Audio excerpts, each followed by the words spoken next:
welcome to this week's edition of World Today. A lot of hectic engagements among world leaders, but what was the outcome really? Did they deliver on their promises? The high-voltage meeting between US President Joe Biden and his Russian counterpart Vladimir Putin in Geneva ended up with very little forward movement. It seemed like the two leaders met to put forth their respective stands on various issues. While the leaders deemed the meeting constructive and positive, back-to-back news conferences clearly spelled out the differences that remain between the two sides, particularly on human rights, cyber attacks, political dissidents, and Ukraine-like issues.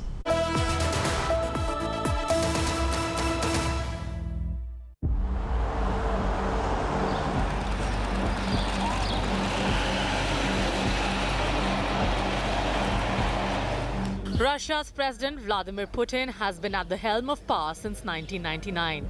First as a prime minister and then as a president, he has dealt with 4 US presidents till Joe Biden took charge of White House.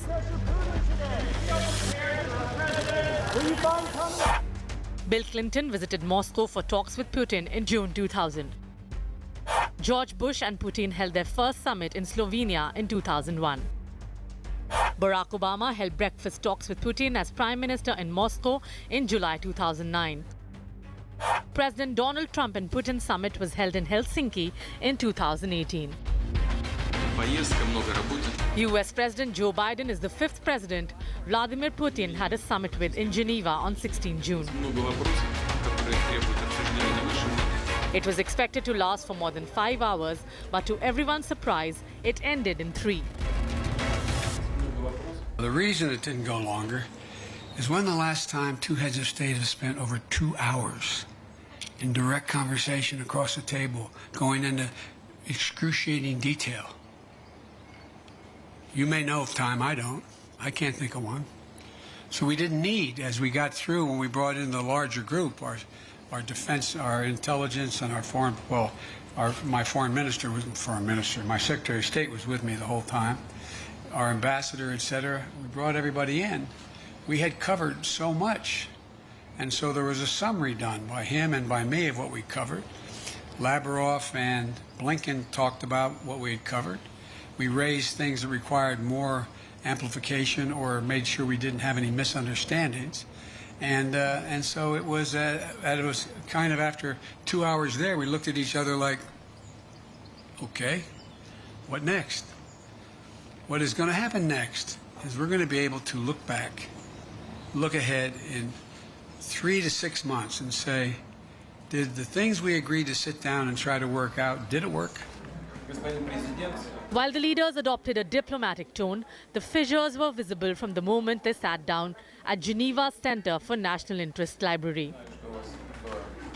Могу сказать, что очень конструктивный, взвешенный человек, как я и ожидал. Очень опытный, это все сразу видно. Но он вспоминал там немножко о своей семье там, и так далее, о том, о чем мама с ним говорила. Это такие важные вещи, они не имеют вроде бы как прямого отношения к делу, но тем не менее, все-таки показывает уровень его.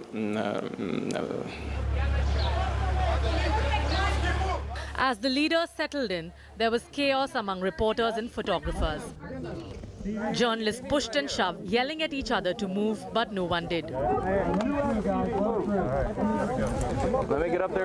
Just then, the Russian security pulled the red rope separating the media from the leaders back to try to keep them away from the presidents. And now we've established a clear basis on how we intend to deal with Russia and the US-Russia relationship. There's much more work ahead. I'm not suggesting that any of this is done. We've gotten a lot of business done on this trip. The areas of contention are cybersecurity. In the matter of cybersecurity, no breakthroughs were announced, but the leaders agreed to at least talk about what has become a major source of conflict between the US and Russia. Both presidents instructed their diplomats to begin laying the groundwork for a new phase of arms control as far as nuclear weapons are concerned. US President Biden raised the plight of 2 Americans detained in Russia with his counterpart. In response, the Russian president opened the door for possible discussion about a prisoner swap with the US. US is holding 2 prisoners whose release Russia has sought for more than a decade. Russia wants arms trader Viktor Bout and Konstantin Yoroshenko, a pilot who was extradited from Liberia in 2010, be swapped in exchange of the detained US citizens Paul Whelan and Trevor Reed. Dissident leader Alexei Navalny came up during discussions.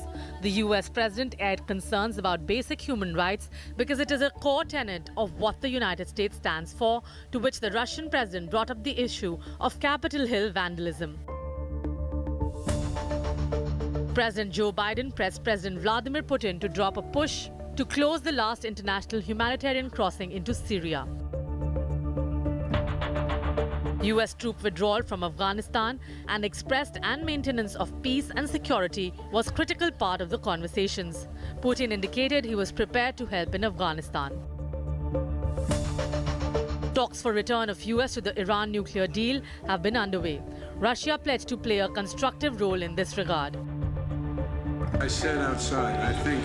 While intense conversations took place, the 2 sides didn't invite each other for a visit.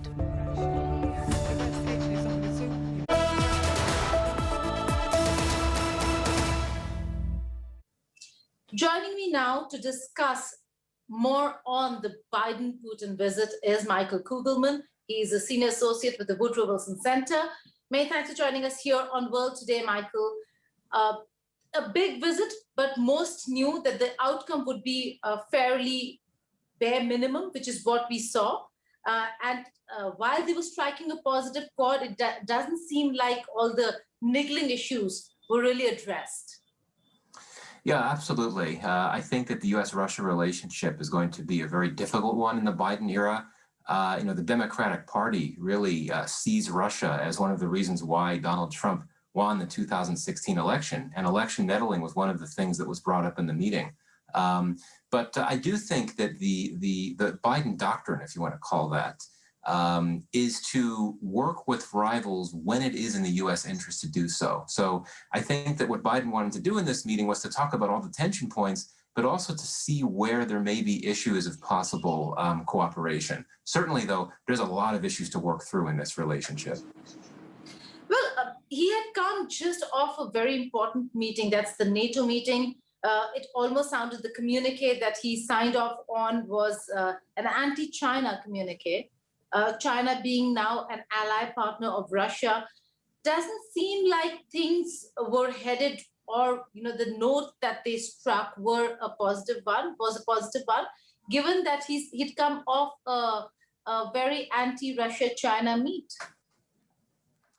Yeah, absolutely. And I think the NATO summit was significant just because you had such a strong message delivered about the notion of a China threat. And I think that highlights the extent to which the U.S. and its allies view China's rise and its activities as a direct threat to their interests. And another objective of the Biden administration is to strengthen this global coalition of like-minded states in order to generate a stronger common front to counterbalance China. And so the administration will look to NATO for that, but it'll also look to groupings like the Quad. And given Russia's increasingly close relationship to China, the more the U.S. pushes in that direction to build a consensus to go against China, that is going to be something that Russia sees as a direct threat as well. It's not just about the bilateral meeting between US and Russia. Let's also talk about Brussels NATO summit, as also the G7 Cornwall summit in the United Kingdom. US President Joe Biden not only met with Queen Elizabeth over high tea, on his way to Brussels, he ensured that all his old friends know the America is back slogan. It was US President Joe Biden's first international trip. He traveled across the Atlantic to 3 different countries in 8 days and revamped the old school diplomatic meets of nation heads. His first stop was Cornwall in the United Kingdom for the G7. It ended with a pledge on COVID-19, tax and environment. But a promised 1 billion doses of COVID-19 vaccine was described by some as too little. The US president believed it to be a successful one. I think we're in a contest, not with China per se, but a contest with autocrats, autocratic governments around the world, as to whether or not democracies can compete with them in the rapidly changing 21st century. And I think how we act and whether we pull together as democracies is going to determine whether our grandkids look back 15 years from now and say, did they step up? Are democracies as relevant and as powerful as they have been? And I walked away from the meeting with all of my colleagues believing that they are convinced that that is correct now too. I shouldn't say now, not just because of me, but they believe that to be the case.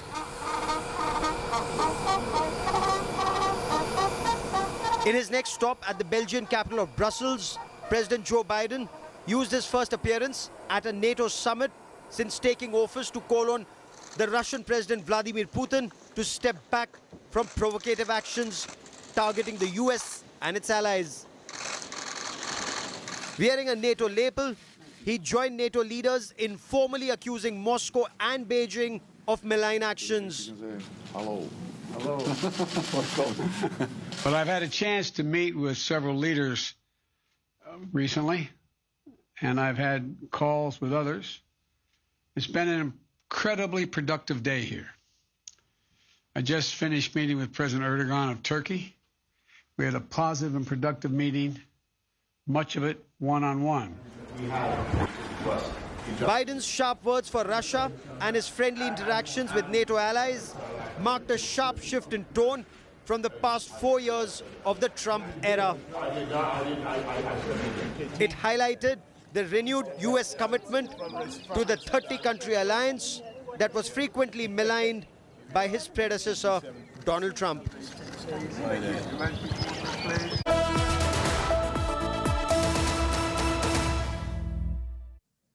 Well, it's not just NATO, Michael, it's also G7. The Russian president has met with 5 US presidents, Biden being the 5th. And they were part of the group of 8, were thrown out after Ukraine, and it became G7. And the entire conversation, like China put it and like Russia put it, was aimed at, targeted against Russia and China again. Yeah, I mean, for me, the biggest takeaway of the G7 meeting is that, the nations announced this new competitor to the Belt and Road Initiative. They didn't depict it specifically that way, but this idea of a new global infrastructure project meant to feature transparent, equitable infrastructure projects around the world. Clearly, it's meant to push back against China. And that's a really big deal for the G7, the world's most powerful economies, to come out with that idea. But that's going to be a tough thing to do. I think when you look at where the comparative advantages lie with China and with its rivals, China has an advantage with infrastructure assistance. Nothing that the G7 comes out with at this point could possibly hold a candle to the BRI at this point. The U.S. and its like-minded partners are not able to equal what the Belt and Road Initiative has been able to do. But the very fact that you have this big idea to come out with a competitor to the BRI, that's a big issue. That's a game changer. Well, that's right. You make an important point, because a lot of countries do speak of autonomy and sovereign decisions. And in that, they have been engaging both sides, the United States of America and China. Thank you so much, Michael, for joining us here on World Today. Thank you. And as Russian President Vladimir Putin headed to Geneva for his meeting with President Joe Biden, Belarus presented dissident journalist Roman Protasevich at a media conference, and what he said shocked every media representative. Here's why.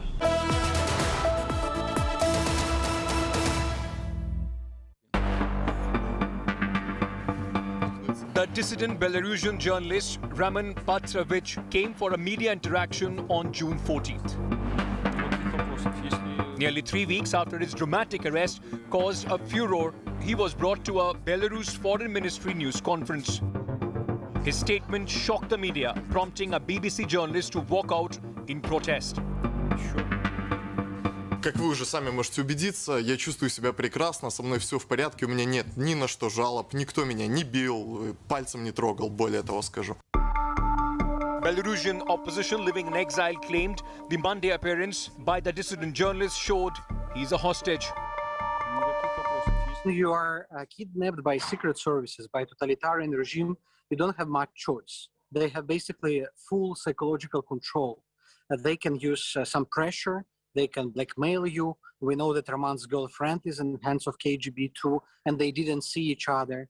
I believe it's a combination of different tools. I don't think that Roman really changed his opinion. I just think he's trying to save his life, save his health, and to get out of here. Both Raman and his girlfriend were on the flight from Greece to Lithuania on 23rd May when it was diverted to Minsk because of an alleged bomb threat. They were both detained on arrival at Minsk airport. Raman Petrovich founded a messaging app channel. It was widely used in the last year's massive protest against Belarusian President Alexander Lukashenko. He won the allegedly rigged presidential elections of 2020. The opposition leaders were either jailed or forced to flee the country to escape being imprisoned. Svetlana Tikhanovskaya has emerged as the main opposition candidate with the maximum vote in the 2020 presidential elections. She now has formed an opposition in exile operating mainly from Lithuania. Raman was on his way back after interviewing Svetlana in Greece when he was detained. An era has ended in Israel with Naftali Bennett taking charge of the government. But interestingly, a day after, Benjamin Netanyahu forgot that he no longer is premier and went ahead and sat in the Prime Minister's chair at the Knesset. The combination of 8 parties from the left, the right and the center have come together to form this government, but has had a challenging first week with resumption of airstrikes in Gaza after only less than a month of ceasefire. Here's a report.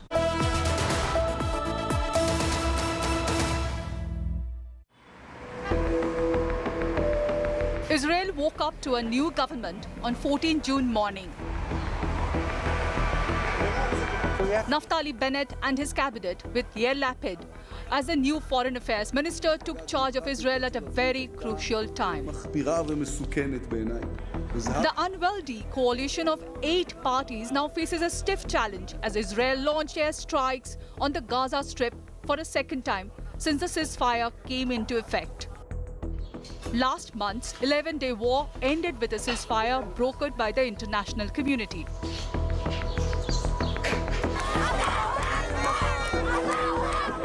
The peace was fragile and it was threatened seriously by the parade of hundreds of Israeli ultra-nationalists through East Jerusalem on 15th June. This parade was attempted in May as well, when the war broke out. Tuesday's show of force was responded with protests by Palestinians, and Hamas launched incendiary balloons that caused at least 10 fires in southern Israel. نحن في الشباب الثائر أحفاد الناصر نقوم منذ صباح اليوم الثلاثاء بإطلاق البالونات الحارقة نحو غلاف غزة كرد أولي على المسيرات التي ينوي القيام بها قطعان المستوطنين في باحات المسجد الأقصى وباب العمود. Israel launched airstrikes in response. There were no immediate reports of casualties. Israel has installed Iron Dome missile defense system batteries in the southern part of the country as well. Naftali government, in its first week, not only gave permission for the ultra-nationalist parade in East Jerusalem that has once again got the region to a friction point, he allowed Israelis to go mask-free even indoors. Israel has carried out complete inoculation of its population against COVID-19, whereas Palestinians in Gaza are yet to receive the vaccine. Pakistan National Assembly witnessed chaotic scenes this week, with political discourse stooping to a new low. Members of the National Assembly hurled abuses at each other and even got violent. The opposition determined not to have passage of the bills during the budget session smoothly.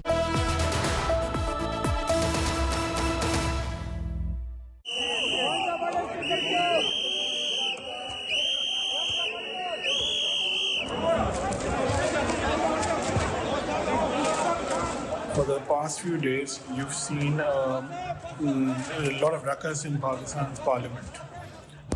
This has been caused in the budget session, which is ongoing. And what we saw 2 days ago was that Pakistan's opposition leader, Shehbaz Sharif, was not allowed to speak by the government. And several ministers took part in the protest, which also became physical because we saw clips on Twitter with people throwing copies of the budget at each other, and there were memes on Twitter, on social media, and everybody's making fun of politicians. It started with members of the opposition heckling the Prime Minister whenever he comes to Parliament. That's a position taken by the government, that the opposition always heckles the Prime Minister, doesn't let him speak. So they said that we will reply in the same coin. And that's what they did. And normally what happens is when the budget session starts, you get the speech of the opposition leader, and he starts. He's Nawaz Sharif's brother, Shehbaz Sharif. When he started, they didn't let him speak. They drowned him out with whistles and all, and then it descended into chaos with a lot of, abuse words, cuss words.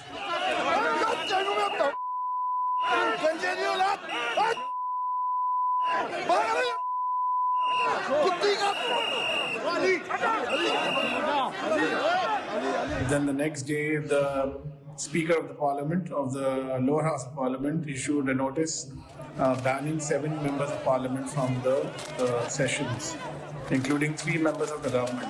One of them is the Special Assistant to the Prime Minister. What does this mean for Pakistan's democracy, parliamentary democracy? It means that you don't even have even one forum where you should be talking in a civil manner and letting each side explain their view and waiting for them to say what they need to say and then have some kind of constructive debate. We don't see that happening.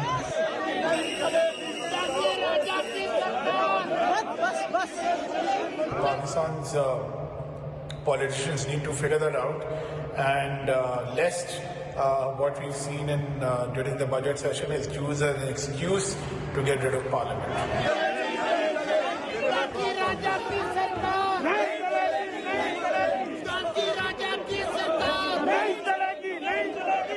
That's all in this edition of World Today. We'll see you next week with some more international stories and in-depth analysis. Stay tuned for all the news and updates on the other side of a short break.